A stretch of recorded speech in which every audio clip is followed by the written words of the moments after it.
Iran is lashing out at us and Saudi Arabia after a pair of terror attacks in Tehran. The Islamic State is claiming responsibility. It would be their first successful attack inside Iran. The State Department has condemned the attacks, even as Tehran issued a statement blaming the United States.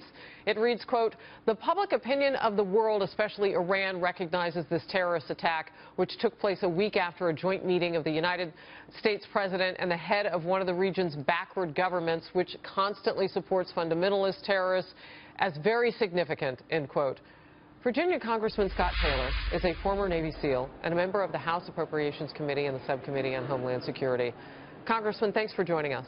Great to be with you. What do you make of Iran blaming us?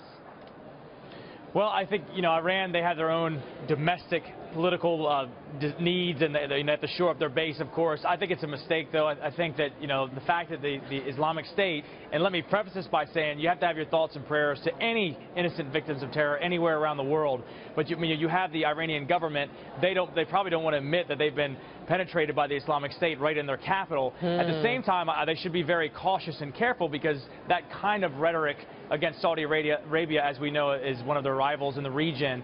I mean, that's an act of war, so they have to be pretty careful about that rhetoric, because that could lead to some unintended consequences of potential violence. Yeah, that's a really good point. So I said Saudi Arabia in my leading comments, but they called them a backward government, Saudi Arabia. Well, there's no question that the Iranians and the Saudis, they fight for sort of regional dominance, and they're constantly issuing,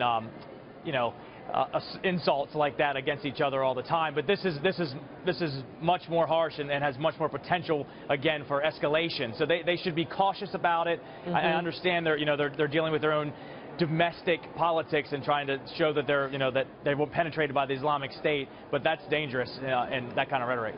Congressman, you pointed out the irony too of Iran actually talking about supporting terror groups. Let's pop up on the screen.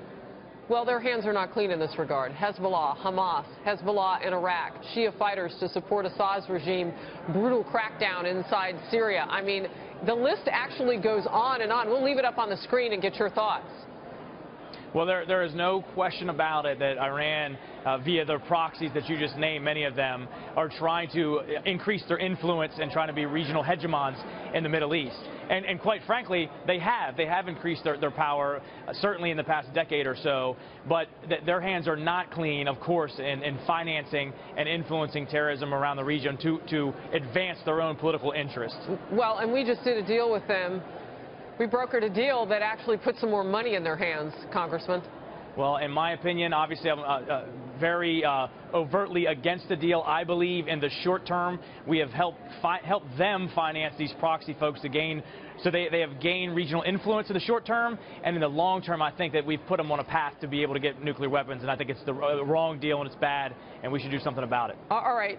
Part of your resume is as a former Navy SEAL, and you have been in that part of the world. ISIS.